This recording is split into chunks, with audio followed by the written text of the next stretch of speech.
We're going to take an inside look at the president's private residence. Reporters from Time magazine were granted rare access to the White House, and President Trump, after hours, getting a closer look at everything from his new flat screen TV to Twitter to what they bring him for dinner. ABC's Mary Bruce joins us this morning. Good morning, Mary.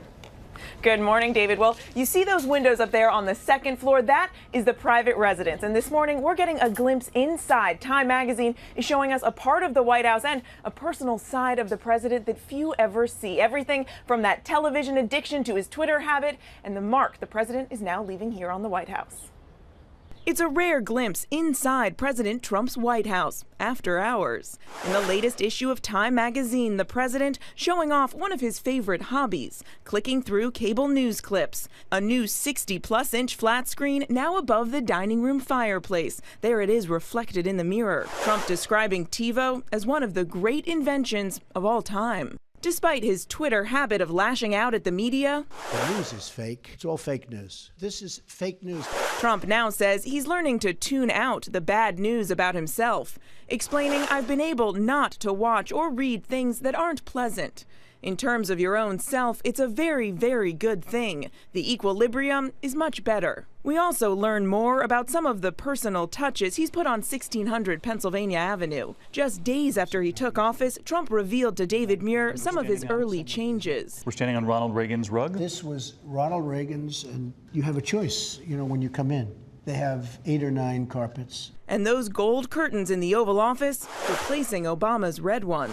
But now even the walls in his private dining room have the golden touch. And this enormous crystal chandelier purchased by Trump with his own money, Trump jokingly calling it his contribution to the White House. Upstairs, his private mansion, no cameras allowed. The magazine describing it as a palace far larger than it looks from the outside. 20,000 square feet catered to by nearly 100 household staff, including valets and butlers. It's where the president has lived most of his first months in office, alone. I know that the First Lady, Melania, has a big job back in New York taking care of Barron. Does, yes.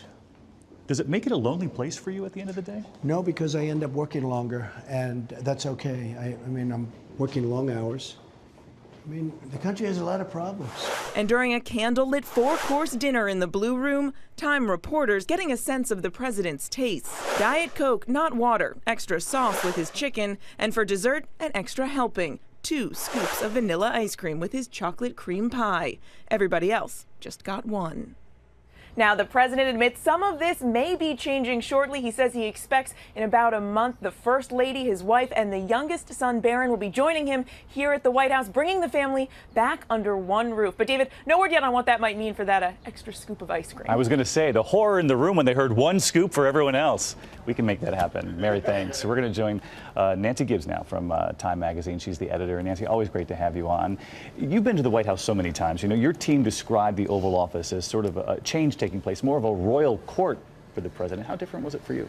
The last time I had been there, every minute of a president's day is so regimented and administered. You know exactly where he's going to be by, down to the half minute. And in this case, the sort of free-form, improvisational feeling of it was extraordinary. The only thing it can be likened to, I think, is maybe the early days of the Clinton administration, where that, sort of college dorm common room feeling of people wandering in and out and working, and a dozen people in there at a time with an enormous amount of energy but not a lot of structure. I think that's very much the feeling now. And just a few feet away from the Oval Office in the West Wing there is the private dining room, and he's made changes already. He said he discovered gold beneath layers on the wall. He gutted it down to the studs and rebuilt it, restored the moldings and installed this enormous crystal chandelier in the middle, and of course this great big flat screen TV on the wall. He said he paid for the chandelier, by the way. Yes. It was his gift. Yes. And on the flat screen, it was very interesting. He was watching clips of the hearings on Capitol Hill involving Russia.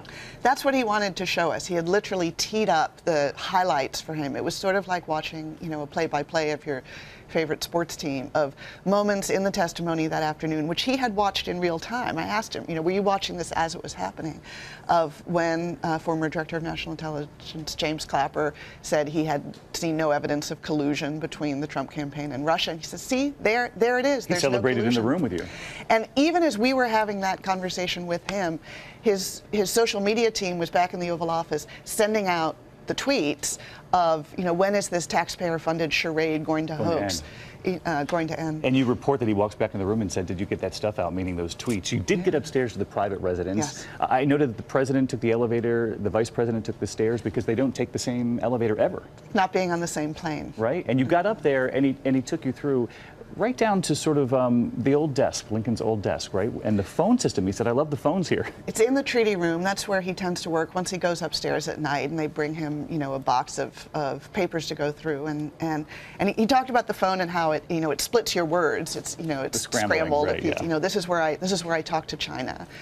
Works late into the night. We know that he doesn't get a lot of sleep. So there are a lot of people that he calls really quite late into the night, and certainly when he was lobbying on health care, he was on that phone a lot. He made clear the long working days. And Nancy, he told me at the time that the First Lady Melania and Barron will be coming to the White House. Is that what he told you? Yes, within the next few weeks. Within the next few weeks, a big change for the family. All right, Nancy, always great to have you on the program. Nice to be here. Nancy Gibbs with Time. Check it out. It's on newsstands right now, and of course online, which is where I read it right away yesterday. Thanks, Nancy.